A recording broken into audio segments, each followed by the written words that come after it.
This is the Fundamentalists podcast, everybody. My name is Elliott. I'm here today with Peter Rollins. He is a philosopher, writer, public speaker from Northern Ireland, Belfast specifically. He's one of my best friends in the world. We love each other dearly. We support one another, and we do so even in this podcast when we disagree. A lot of podcast viscerally. friends do their friendship ends. Right. There's Barstool? There were these two girls who would do a podcast, and they fell out really badly. Really? And they were podcast best friends, and it just didn't work out. Yeah. So let's just make sure that doesn't happen. No, we Let's keep stay our friends. priorities straight, I think, fairly often. But this is a podcast where we like to talk about the possibility of life before death. We like to talk about psychoanalysis, psychological stuff. Pete likes to talk about Lacan and Hegel. I like to talk about, what do I like to talk about? Bugs Bunny. Yep. And Hanger University and Johnny Cupcake. Yes. So this particular episode, y'all, first of all, thank you very much for all the kind comments that you made about the last video that we posted. You're very sweet, most of you, and I appreciate every one of you, most of you, and that's really nice, and it's been lovely. And this particular podcast is on Deepfakes, so we're going to get into that a little bit. And Pete has some interesting stuff to say about it, and I can't wait to talk about it. But before we get into that, quick announcement, if you don't mind. On my part, I was recently a guest on a podcast called This Jungian Life with three lovely people who are all Jungian analysts and love Jung very much. I listen to their podcast sometimes. We got to talk about comedy. We got to talk about my special Holy Shit. We got to talk a little bit about the Fundamentalists and sort of where I'm at and what I'm trying to do with comedy and learning and education and all that fun stuff. You just said my special holy shit, which you didn't say it was your special, like your comedy special. It just sounds like you're referring to your excrement. My special holy shit.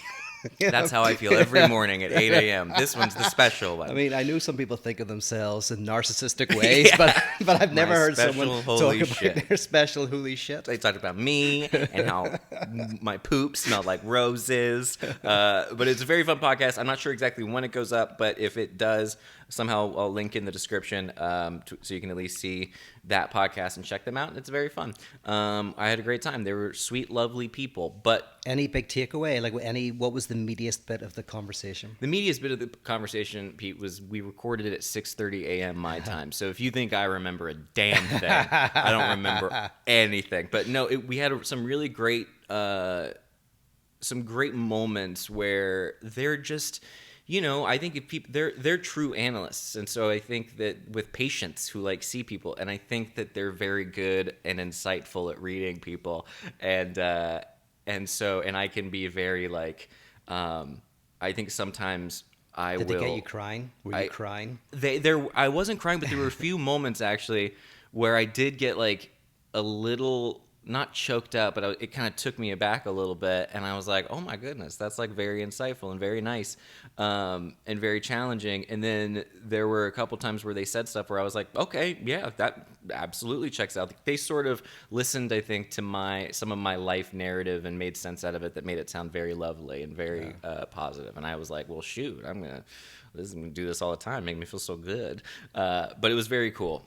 We did dream interpretation a little bit. I tried to keep my mouth shut about that, even though I am taking a course in it. I feel it's very not my forte by any stretch of the imagination, but that was a very interesting conversation where they'll sort of do this thing where they'll allow people to fill out forms where they remove a lot of their personal information, and then they do the dream and they analyze it and they sort of talk around it, and really liked that, and it was a great time.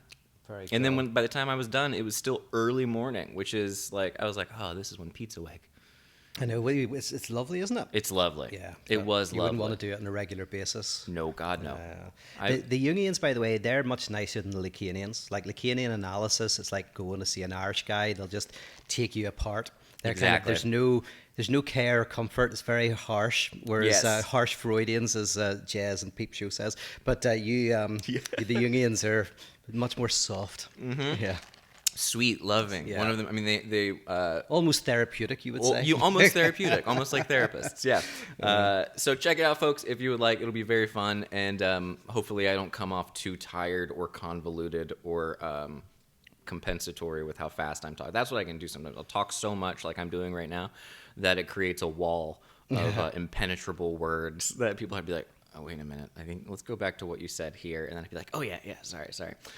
So It's that's like, my fault. yeah, people, you don't do this. You're very good at the monologue. Like, I love your comedy monologues when you just talk Bam, real bam. fast and like just get this really cool stuff out. But yeah, sometimes in analysis, people will speak constantly, like a snow desert. Snow desert, lots of snow, but there's no water. There's so many words to actually protect from getting some sort of content. Yep. Yeah. But that's not what. But your monologues are full of content. You're like, well, thank you. Fast. I know. I'm excited to start doing more of them. I've been, as I said last week, working on this next The Ridiculous Universe idea, and I'm very pumped about it from a comedic standpoint. It's just one of those things where it's so like, I don't remember how I've done this in the past. I have to like just start and do it, and then come up with write stuff down. It's like it's getting back into the shuffling off those old habits of writing stuff down. All of us who do live stuff and public, we're all going to be rusty on the other side of this. I know. Like, like I haven't spoken in front of an audience for a year. I have stand-up dates. Did I tell you this? Oh, you did? Yeah, that's great. June 23rd, 24th. I was able to move them because I didn't feel comfortable doing it any sooner than that. But that seems like a good time, and it'll be so interesting in Tacoma and Spokane. This is just basically an advertisement for Elliott's various things. And so Johnny Cupcakes. That's us for now. Yeah. And MeUndies. Yeah. Thanks for tuning in. Yeah. That was pure advertisement. Well, Johnny owes me at least a sweater if you're watching this, Johnny. I know. Cupcakes. You should. If we both had Hanger University sweaters on right now, that would be very cute. Yeah. Speaking I'm not of, so much one for words on things or for color. You got a compliment in the elevator. I did, yeah. Somebody really liked this. Yeah. What's it called? A hoodie? A hoodie. Yeah. I like your hoodie. Yeah. That was cool. He didn't give me any compliments, and that's fine. Anyway, okay. What's up with all these deep fakes? I don't know. They're freaking me out. You guys have seen them around. There's an uncanny valley element to it. It's a little creepy when you see it. There's the Tom Cruise one that just went around, and I got the idea for this topic from perusing Reddit, seeing people use it to make fun of people. I thought it was funny and also kind of creepy and weird.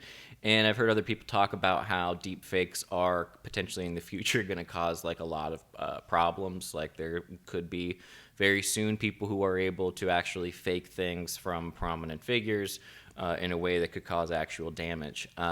Pete, what do you think? Yeah. Well, I thought when you suggested this topic this morning, I was like, this is very interesting.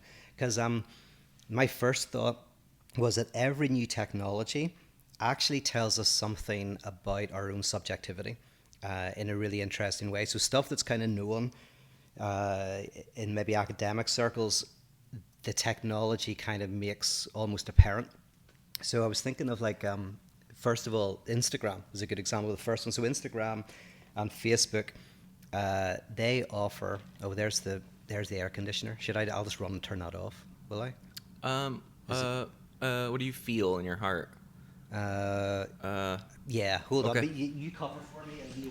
So Pete was saying that basically technology kind of mirrors what's going on in society. I would also argue that perhaps art does that as well, but nowadays technology probably more so. Pete's back. There we go. So yeah. You could say that Instagram is a type of polished version of yourself. It's how you want to appear to what's called the big other. So it's a kind of idealized version of your likes and your interests, and it tells people a little bit about what you value, right? So you look at, it doesn't just tell you what people value, but it tells you what the big other is for that person. So Instagram, great example of a type of mask of oneself. You kind of, so you take a mask of yourself that just looks a little bit better. Some of the lines are out of it. Your eyes look a bit blue or whatever. You put the mask of yourself on. And so it's almost like you performing for the big other, your fantasized other who's looking at you. Then you go to something like Second Life. And Second Life is technology in which you are anonymous. So you can hide your identity. And so ironically, when you hide your identity, you show us part of yourself that you wouldn't when you don't hide your identity. So something like Second Life, probably I would argue. Dark, weird stuff. Absolutely. Oh yeah, it all comes out. All the stuff you would like to do, but can't say to the big other. Because it's funny. It's almost like if you imagine if you imagine religious people at a church and they're singing and they're like showing God that they love him, right? And then leave the church and then behind closed doors do all sorts of things that they would be embarrassed for God to know. It's like that's what the big other is. The big other is this dupe who you act for and you perform Say for. dupe? Yeah, dupe. A dupe. D-U-P-E? D-U-P-E. Okay. I say it in my Northern Irish accent. Oh, that's Dupe. nice, yeah. So there's the big other you perform for, and then behind closed doors, you kind of do all this other stuff. So Second Life is like when you're hiding from the big other. Invert it. So it's all of what you've repressed from your Instagram life returns, what's called the return of the repressed. It comes up, all these desires that you're hiding can express themselves in something like Second Life.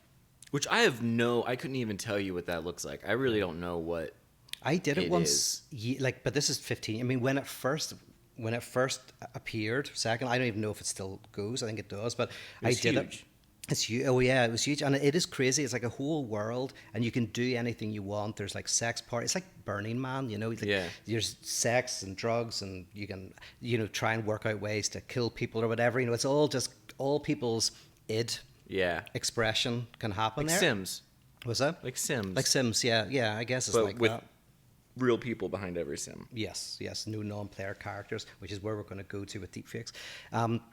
So yeah, there's a return of the repressed comes out. So there's the Instagram where you present yourself, idealized mask of yourself. Then there's Second Life where you then return of the repressed, what you don't want the big other to see, all of these kind of like desires that you wouldn't be able to express to the big other.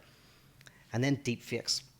I think what deepfakes express about subjectivity is a third thing, which is that we're all deepfakes. There's a part of us all that is a mouthpiece for ideology. So just like Hollywood movies are a mouthpiece for ideology, if you want to know the ideology of a time, you look at the Hollywood movies. To some extent, we can all be non-player characters in our own lives, mouthing off whatever propaganda we imbibe and then becoming a mouthpiece for us. And so if I would like to create a deep fake of myself, because then I think in a way that's what I am. Like, it's not just that I speak, something also speaks through me. There's times where someone says like, oh, I can't believe I said that. Or, you mouth the beliefs of the culture that you're in and the group that you're in like a non-player character. Like you're not, it's almost before you can think for yourself. Yeah. You spout something. So that's what I think deepfakes kind of reveal, is that there is an extent to which we are already a deepfake of ourselves. Yeah. I'll give you one example, which I like, is the theologian Paul Tillich. I think I've told you this before, but story goes, he went to this masked orgy in New York, and it was famous people, and he was well known as a philosopher and theologian, and everyone was masked, but Paul Tillich turned up, without a mask on and stripped off, and he was naked. And someone said to him, "Where's your mask?" And someone said to him, "Please leave. Why are you making this about you?" Yes. Well, no, they were like, get it. Yeah. Piss off. Yeah. No, they You're said, bumming everybody out. Yeah, this is freaking people out. But they said, "Where's your mask?" And he said, "This is my mask." He said, like, as in Paul Tillich is the mask. His fame as a thinker is itself already a fake. I hope he never got invited to another party ever again after that. If somebody pulled that kind of crap, it's like the guy who doesn't wear a costume during Halloween, and you're like, "This is my costume. This is what I wear. This is my front-facing self." Okay. Well, he was the first one to do it. Get out of here. He was the first one to do it. Yeah. You can get away with that once. The second person, you look like a dick. Yeah, then you become, I don't know, man. I'm just not, this isn't the real me anyway. When was that? When would that have been? So he, probably in the 50s or 60s. He was in New York, he was a pretty well-known guy, but it was interesting because for him, he was like, the whole thing of, my persona, this is a fake, almost like we are the mouthpieces for ideology. Now, there's a question that comes. You asked, see, a few months ago, you did put me on the spot. You said, well, what is the subject? So if yes, yeah, because these three things, right, I know what you're about to say, I think. Is that right? Okay. Can I take a guess? You can if you want. All right, let's gamify it a little bit. Right. Well, I'll outline where we've gone, and let's see what you say. Okay. That there's a part of us that is simply enacting a part for a big other. Yes.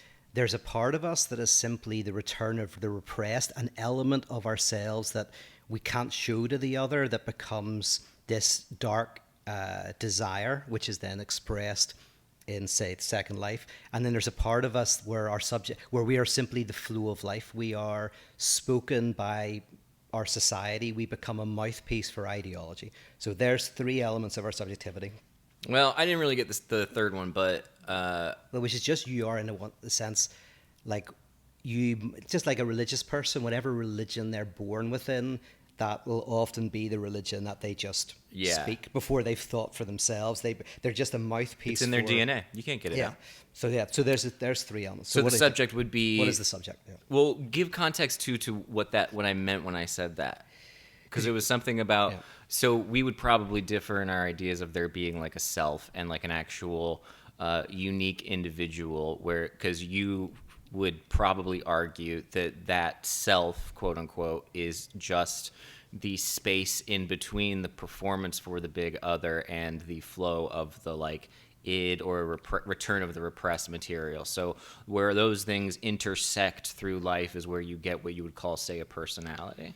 Yes, that's a good summation, because you basically, where I think the potential difference was, where you were going like, as someone who's kind of more drawn to Jung, I think there's selves, there's selves. So beneath what the Jungians call persona, there is a self. Yeah. Whereas it sounds like what I'm saying is all there is a type. The self is a type of illusion, the type of flow. And so last time we talked about this, you were like, well, if you strip away all of these games that we play in relation to the big other, the idea of lack, the idea that we are mouthpieces of our systems, is there anything substantial? Is there a substantial self beneath all of this? And you would say no.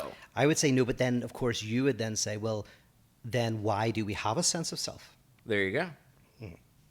So what I'm currently a mouthpiece for you here. Not only that, well, you're going to just imbibe the ideology that you're around no matter what. So then I become a mouthpiece for Lacan. It's just it never ends. Yes. That is. That's a whole interesting.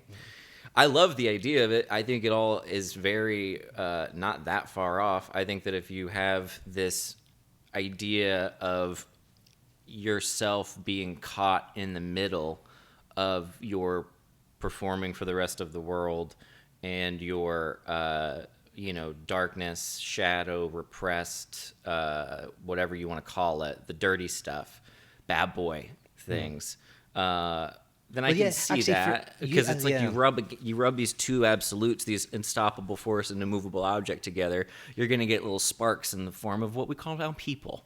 Yes. And you would say, like, from a Jungian perspective, you would go like, Instagram is the persona and Second Life is the shadow. At best, if you were to assign them that kind of thing, as in they don't act like that for everybody, but that's something that comes. I do like to think about how the different platforms have sort of different functions and also different audiences, and you get different things out of them. Like Instagram is very, very much for the other person, and it's celebrating the happiness and the light side of things. But then if you go to Reddit, you just find out that, capitalism is terrible.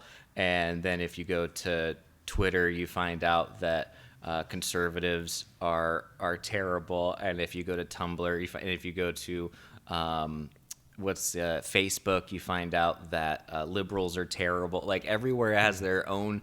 Everywhere seems to have a very like overarching enemy that they all kind of rally against. Yes. Maybe Instagram less so than the others, but it's also what you're rallying against probably is the darker aspects of yourself. And and it very much it feels like a performative space for the big other, which is kind of why it's nice, because everyone's performing a part to their fantasized gaze of the other.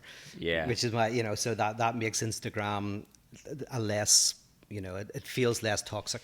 I got a lot of crap because I put up. Everyone's dancing to their mum and dad, basically. Yeah. You know.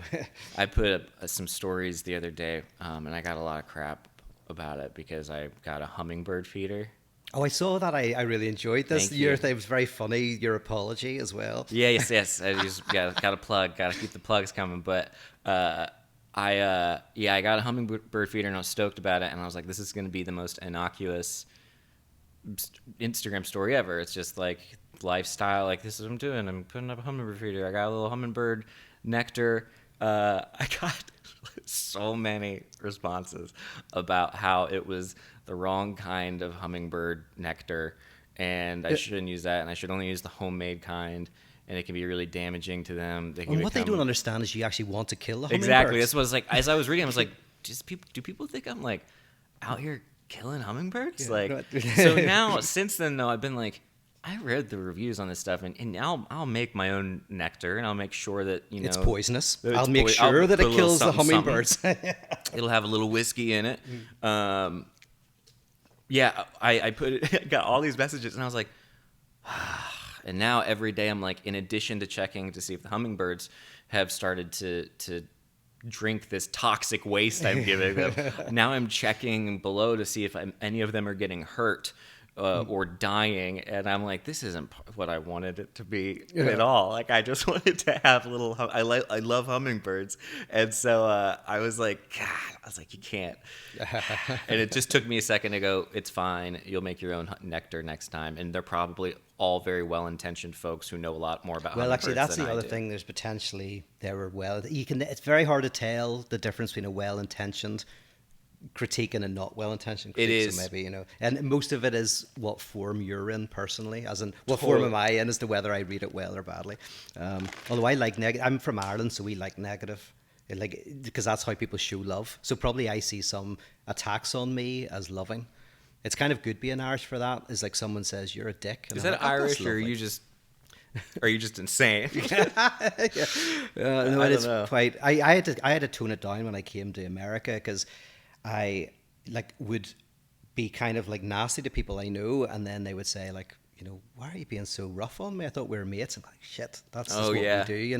That's how we show our love. Yep. And we aim to hurt. I mean, we genuinely. There's a fine line. It's not a fun thing. Yeah, no, it's not a joke. Like, we do want to hurt our friends, but it's a fine line because you want it to sting, but you don't want it to kill. Yeah. So you kind of if keep them on your toes. Yeah, exactly. On your toes. Yeah.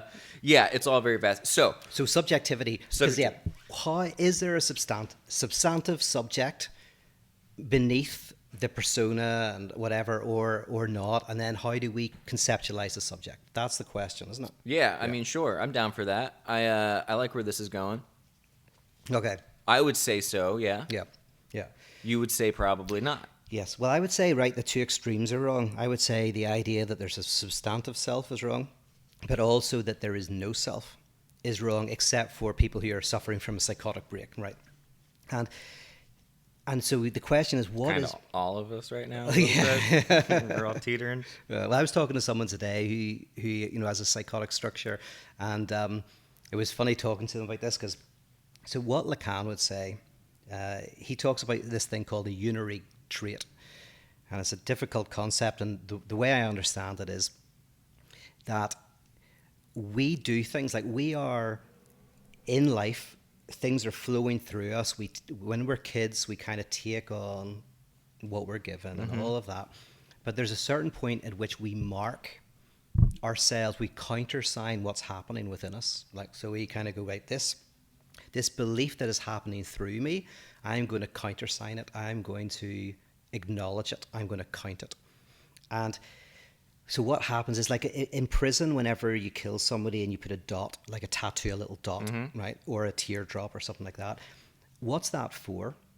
I mean, in a way, it's going not just that someone was killed, but that I killed somebody. You're counting it. Or the Marquis de Sade, when he had a sexual conquest, he would mark a notch on his bed, right? Why is he doing that? So, because to say that it's not just sex is happening, but I'm having sex. I am the thing that counts what I'm doing. It's like a trophy. Like And a trophy, yeah. like not only did I win, but I can prove I win. See, Yes. this is So it's me. Yeah, it's like it's a trophy to yourself. It's like you are sending a message to yourself that I did yeah. that. I am Okay. that. And the interesting thing for me is talking to my friend who has a psychotic structure. She doesn't feel that very much. So she's always feeling like that things happen through her, and things happen to her.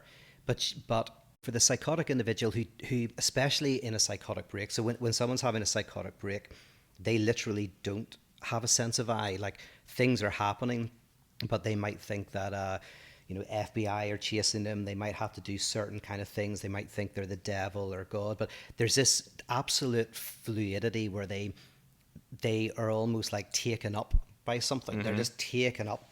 But even when you're not having a Possessed. psychotic break, yeah, you have this sense in which, who am I? And you almost go, did I create that? And will I lose that ability? Or so there's very much a now neurotics always question themselves, but not in the same way. It's like there's literally a sense of who am I? What am I? What am I? And so there isn't a sense of marking. In fact, there has to be artificial. So for a psychotic individual, they have to find artificial ways to bring their subjectivity into being. So that's how I would argue. I would argue that there's no substantial subject, but also there's no ethereal no subject. Because if there was no subject, we would just be NPC. There'd be no sense of me being a self. I would just literally be a mouthpiece for ideology.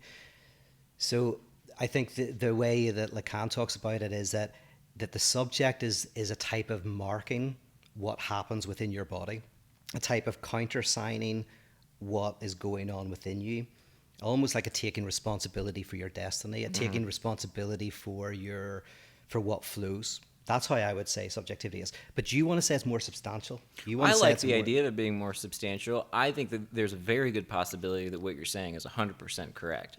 I also take it a little less. I have the luxury, I think, of, and also not even a luxury. I feel like given my life experiences and my just current frame of mind, I think that there's a purposeful way of thinking about the psyche that allows for a life to be much more better, more fulfilling, more challenging.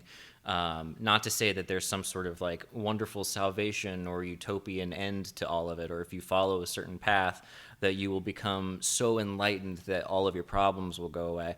But I think that you can enter into a series of learning how to deal with contradictions throughout life that help you. And I think that the idea of there being a self within you, an actual individual person that you are, is very helpful in that. Mm-hmm. Yeah, and I think it exists to some extent, as in, one makes it. But I guess dreams are like the closest we get to being someone without subjectivity is our dreams. Except that's, as I say, someone in a psychotic break experiences that in their everyday life when they're in a break.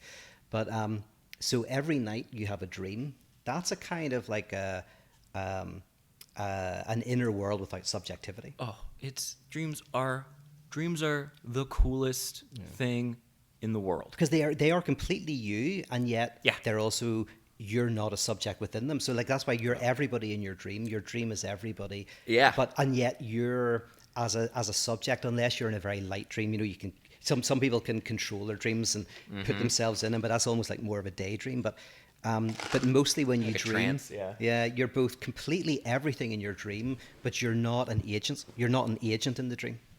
Yeah. I think that crap is so cool, but I also love dreams aligning with outside events, predicting them, or people recalling something in waking life that reminds them of the dream. I think there's there's this, we talk about this in this Jungian podcast a second, about the sense of humor in dreams, the puns that they speak in, the coded language that I've also heard that dreams, the reason, one way to look at it, that they're so weird is because your prefrontal cortex is your sort of reason-making part of your brain that shuts down during sleep, but the cortex behind your prefrontal cortex is still active, and so it's got all this information, but it has no logical like ties to it. Those neurons aren't exactly firing, so your dreams come off like these insane little shows in your brain, and it's just so cool Not to mention the way they've been treated throughout culture is very interesting. The fact that pretty much every religion thinks they're important. The fact that like people get end of life dreams. I've just been reading about those. The amount of people who have those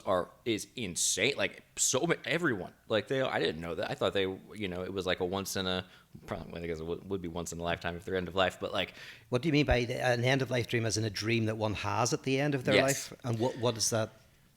It was all this stuff about. For one, there was these studies that they've done about the frequency of them in different stages of life and how they're so universal, and the impact that they have on people for their end of life transition, like accepting death basically, is like ubiquitously powerful for everyone, which is really cool. And it's like no matter what their religion, creed, outlook is, people will have these end of life dreams, often visitation dreams, or something that sort of just like ties up their life a little bit and allows them to have less anxiety about dying. I think that's very cool. Yeah. And the big thing about growing old is, see, I would say, because I'm more of an idea, obviously coming from the place that there is not a substantive subject, I would say, although Jung says this, funnily enough, is that in later life, subjectivity does diminish for most of us. So we start to resemble children a little bit more. I remember this with my own dad, who was very aware and sharp right to the end of his life. However, I did see in the last few years that his consciousness was much more intertwined with his unconscious, just like you see in kids. And there was a slightly less subjectivity and agency.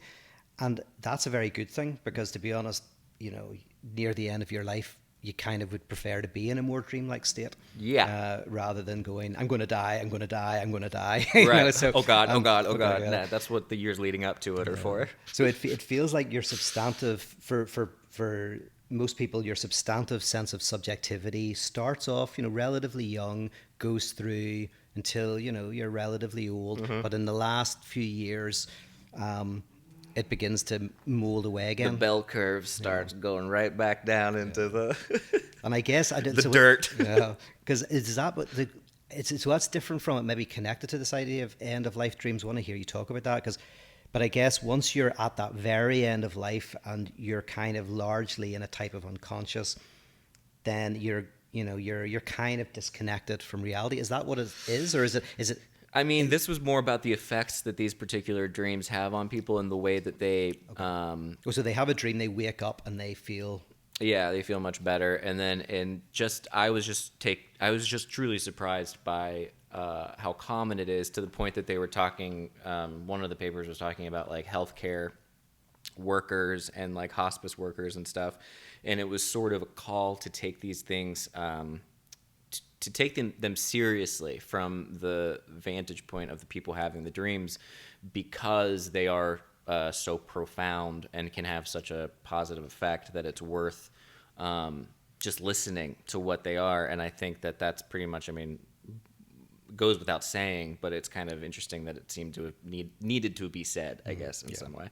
But I should read more. I'll send you some of the papers on it, and it's very, very fascinating. I like something you mentioned there as well, which I know you love. But every time you say this, you smile, right? Which makes me think that you kind of just like to think this. But let me say it and see if I'm right or not. But you do enjoy the mystical potentiality of dreams and that kind of, like, as you said about predicting things and predicting all future. Of it, and all that. yeah. Bring all of it. And I think you fully believe it, but there's always a little smile when you say it. Like, I do not fully believe it. That's not true at all. Or you fully do and fully don't. I fully do and fully don't. Yeah, that's what I'm thinking. Yep. Which I kind of agree with you. And I had a very mystical point in my life, and I still think I do, where you kind of go like, oh, yeah, kind of into that, but also not. No, but you do like that. I've come to terms with it is fully believing and 100% fully not believing it, and it is wonderful. And what's funny about it is it's a very Pisces thing.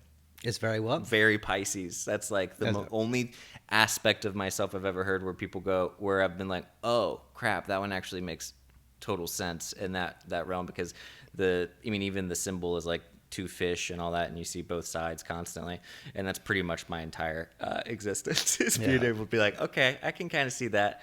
no, probably not. And then I go, maybe. Yeah, yeah. And I go back and forth all day long, and that's how I spend my days. Yeah. No, I like, and I think to be a psychoanalyst, you have to have that skill where you, in a way, like the way anthropologists do, is you fully believe what you're studying, you fully take it on, and yet also you can fully not, like so you fully kind of phenomenology, as you enter into the phenomenon. And it's like whenever I talk about my experiences on this podcast occasionally, we talked about exorcisms where I would do exorcism, like I, fully kind of enter into it, but of course also. Yeah, phenomenology is the correct word. Also just something I was reading about and didn't fully understand it. And also, it was just a summary, but that emergence chaos theory, all that stuff is just so fun. Yeah. I love all of it, where it gets all like, it is woo-woo-y, and then you look at it, and then you can decide for yourself whether or not there's validity to it. And I think sometimes there is, and then sometimes there's not. Yeah. Because you've been doing a bit of tarot recently, have you? Well, I love tarot. Yeah. But that's another one. I've had tarot experiences where I'm like, this is incredible. This is so specific to me. This makes total sense. It also can function as an apperception test. You can project onto it, and it both can have the same productive effect. Yeah. I saw something on Instagram a month or two ago where, who's that in Watchmen? Isn't there a guy called Rorschach? Mm-hmm. And somebody said, I love Rorschach. I just wish he didn't have an image of my parents fighting on his face. That's great. That's very good. Like, I wish he didn't have that big dick on his face the entire time. Yeah. Anyway, what were we talking about? Well, deepfake. I saw deepfake today after we talked about it, obviously, because it's always listening, of Nietzsche singing some pop song, but it was so uncanny because it did look like Nietzsche, and it was so weird seeing him for the first time, not as an image. Yeah. And most of his images are after he's gone mad. He didn't like photos being taken. So the famous photos of his like big beard is after he lost his sanity. Oh, really? Yeah. By the beard, you mean the big mustache? Big mustache, big crazy mustache. That was taken by his sister, but yeah, after he lost his mind. But he was like talking away. Whoa, that's weird. Yeah. I've heard a couple. I saw one of like some outlaw from like, maybe was it Billy the Kid or something, and it was like an old Western photo, and then they just made him sort of look around and like have some movement to him. And it was terrifying. It was like so creepy and not quite real enough for me to not know immediately it was a deep fake. But also it's because it's in a sepia photo. Like it's turning a sepia photo into something that's moving, and it looks like a Harry Potter portrait. Yeah. Oh yeah. Nuts. Yeah. Well, I think it's a bit like the reason why I was saying if I was an artist I would make a deep fake of myself is because recently I had to sign a document in the UK. So I said to my friend, "You just sign it." And they were like, well, yeah, but then it's a forgery. And I'm going, it's not a forgery, because if anybody asked, I would say it was me. In other words, I didn't sign the document, but I countersigned it. As in, I said, I will say that I signed it. Yeah. So in the same way, if there's a deep fake of me. Did they do it? Oh, yeah. I mean, it's fine. Because I think they realized, oh, yeah, the whole point of a signature is it's to countersign that the person believes it. So they're like, I'm not going to turn around and say I didn't sign it. No, I did not. Yes. Arrest that man. Yeah, arrest that man. But in the same way, if someone made a deep fake of me saying something that I'd never said, but I liked what they said and I agreed with it, I could say, yes, that is me. I'm going to do a deep fake of you promoting synchronicity, tarot, and the soul. Yeah. And I'm going to put it on Facebook, and that's how we'll Instagram, and that's how we'll advertise this. That would be see, and I wouldn't countersign that. That's the difference. Exactly. But I would countersign. Arrest that man. Arrest that man. But if somebody could like put something into my mouth that I didn't believe, or no, I did believe, and then I could say that wasn't me, but I countersign it, so now it's become me. So that's what I mean by a deepfake. It's almost like I might say something, like weirdly, this sounds kind of crazy, but I might say something about a set of beliefs that I've never thought about before. It's just part of my culture, and I put them out there. And then I think to myself, do I agree with that? Do I countersign it or not? And then if I say yes, then I go, right, I actually believe that. Now I've kind of actively marked that belief. Or I say, no, I don't believe that. I think that's rubbish. And then I actively don't mark that belief. When do you cross from that to the, I mean, if you're functioning, okay, so you have this set of beliefs that you're sort of soaked into you. Mm-hmm. and then you countersign at some point, whatever you want to countersign, not countersign. I get that. Wonderful. But a lot of the countersigning is also just more, I imagine you would argue, more appeasing the big other, right? Like people who countersign, let's say, like their whatever religion that they were brought up with without ever really thinking about it. They're not really countersigning it. They're still like just saying they are to appease this idea of like when I was more of a full Christian, I would be like, well, I don't choose to believe this because that's very like, presumptuous of me. Like you serve this, like this is something that you. So are you really making any decisions? Yeah, absolutely. So the key for me is, because that's an important question, but before you even get to that question, it's the very fact that you have become conscious of it that's the key. Gotcha. So because you're right, because all of that's still happening at the level of like what you've read, people you've been influenced by, but there's this change where you're from consciousness to self-consciousness. So consciousness is when you're conscious of an object. Self-consciousness is when you're conscious of yourself being conscious of an object. And that point when you become conscious of yourself being conscious of an object, that's when subjectivity is. And just the very act of you going, oh, I like, as in self-reflecting on what you're saying is, I think, what the subject is. But absolutely, it's still caught in the web of the big other. For me, the only thing that's not caught in the web of the big other is your unconscious repetitions, drive. The only thing that is not determined about human beings is this element of the unconscious that derails your determinism. So and we talked about this last week, I think, but say if we didn't have an unconscious, we'd be all utilitarian, fully determined. But because there is a dimension within subjects that derails them, that, so you go for the job interview and you turn up late, whatever, this part of yourself that is undermining yourself, that for me is your freedom. Yeah. Your freedom is that a part of yourself that wants to fuck yourself over. Right, because you always think it's going out to get you. And yeah, whereas it kind of is, unless maybe it's always down, tripping you up. You just don't want that job. Yes. That's the wrong job for you. Yeah. But and that interpretation is itself not necessarily true, because it's kind of like a retroactive trying to make sense of it, but it kind of is true. It's like it allows a new possibility, going like, I don't want that job. I want another job. And so the unconscious now has opened up a different path for you. That's an excellent response. Yeah. Excellent response. Oh. I like that a lot. Thank you. Sorry, I cut you off. No, that was great. Yeah, no, that was great. Yep. Pat on the back. That was a good one. Yeah, it opened. I mean, I see what you're saying. Yeah, that's a great way. That was a great response. But yeah, it puts you onto a different track and allows a new possibility, which then becomes your new destiny. And then you can your unconscious short circuits that destiny, and it can put you onto a different track. Sure. So life is full of these derailments, these productive short circuitings. We can only hope. Yeah. Otherwise it's boring. Life's boring. Then, yeah, I think that might be a lot of the problems that we're currently facing right now is people don't have the opportunity for anything to disrupt them because it's the same thing over and over and over again. Over and over. And that's why a lot of people are dreaming more, and there's the unconscious is coming up in different ways Bored now out for of its people. mind. Yeah, it's unconscious. It's like, go outside, dude. Yeah. Get some fresh air, or you're going to dream of falling into a garden and... You were asking me this morning, have I been outside? And I was like, no, not for a couple of years. Yeah, no. I stopped doing that. Yeah, it is a beautiful day. And I was like, this isn't it. It's that day after raining. Yeah. The deepfake thing, I hope it stops, but it never will. And I don't have much of a worry about it from that like technological. Is it easy to do? Do you know, could I make a deepfake of you, with tech that's freely available online? I think so. I think there's different apps you can do, and how good they are, I don't know, but and some of them have watermarks on them, I think. But I think anybody now can pretty much do it. Yeah, we can mess around with it and have some fun. But this is the original deepfake. Me, right? So that's what I want to say is that, and weirdly, deepfakes are nothing new. Deepfake just reveals that we are already deepfakes of ourselves, and so all of the problems that deepfakes are going to create are problems that we already have faced in subjectivity. 100%. Yeah, I had a thought too. The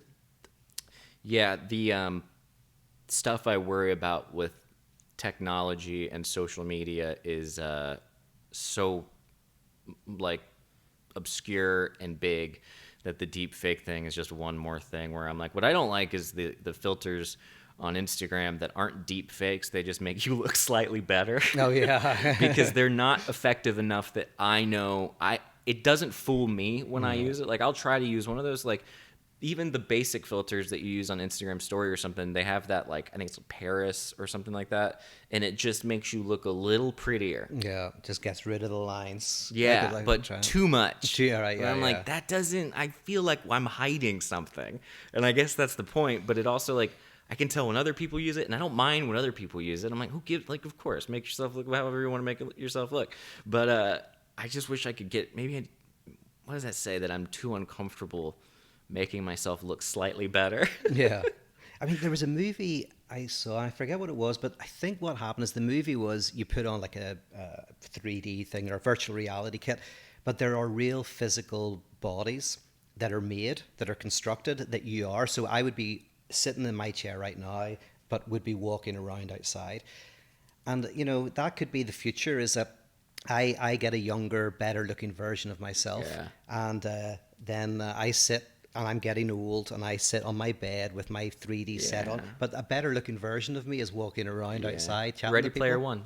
Yeah. Do they do? Oh yeah, is that happened in that? Yeah. Oh yeah, of course, that's right. Yeah. Yeah. I mean, I've seen that. It's Yeah. been It's done. been done. Yeah. It probably is coming. I hate it. I hate Yeah. that idea. Yeah. I don't know why. Yeah. Maybe I'm getting old and I want the kids to get off my lawn, but the idea of people spending their lives hooked up to those things, I don't know, something about it just worries me. I guess it feels more isolated. It feels like even more isolation. Maybe when everything is back to normal and we're out and about, I will love the idea of being able just to shut everything off and go into a VR world and live that life. But I think being isolated and adding another thing that just makes you more like congealed in your situation. Yeah. I mean, it is weird because you could say, like, it does look like the history of the universe is the movement from being to life, to unconsciousness, to consciousness, to self-consciousness, to reason, to pure idea. As in, it does feel like sometime if we don't kill ourselves, we will be able to get our consciousness out of physicality. So the universe is basically the birth of God. Eventually the universe gives birth to God, which is pure idea, divorced from all of the difficulties of biological life. I don't think we're very close to that, mind you. But we're close, but it would come this way, which is so way. stupid. This is such dumb. The deepfakes are so dumb and silly, and all the filters are so dumb and silly. So I can only imagine it means that we're headed towards some crazy stuff. Yeah. Well, I'm going to have to play with this deepfake. I kind of like the idea because then you can disavow everything. It might be helpful that if you ever say something that you want to be cancelled for, or you're going to be cancelled for, you say, no, it was a deepfake. I never said that. That was a total deep fake. I don't see that happening. Yeah. I just see me going, all right, you got me. Yeah. I don't think there's too much left in there to happen for that. But all right. Well, oh, yeah? How are we? Folks, thank you so much. This podcast should shortly be available in addition to youtube.com/Elliott Morgan, Spotify, and iTunes. I'm trying to get it working on Spotify. I don't know what's going on. I'm refreshing the feed. But in the meantime, Elliott's found out that he can get it onto lots of other platforms that we haven't been on. It's still Google Play if you would like to check that out. I've submitted it also to Pandora if there's any Pandora listeners out there, and then Amazon Music /Audible. It should be on there relatively soon. And will it fire the whole back catalog in as well? I think so. Okay. I hope so. Yeah, it should. It's just that RSS feed, but I'll let you know more next week if that happens. But in the event that it's available now, you can check. And if so, I'll put the links in the description as well as a link to This Jungian Life if you would like to hear me chat with those folks. And Pete, anything you would like to? Any takeaways? No, I think I enjoyed. That was nice. We covered the Jung stuff. We covered deepfakes. We covered subjectivity. You covered the history of the universe. Yep. The birth of God. Yeah. Yeah, we got a fair amount in there. A little fair amount, a little bit to unpack. Good luck dissecting it, everybody. And thank you guys so much. Have a wonderful week. Bye-bye.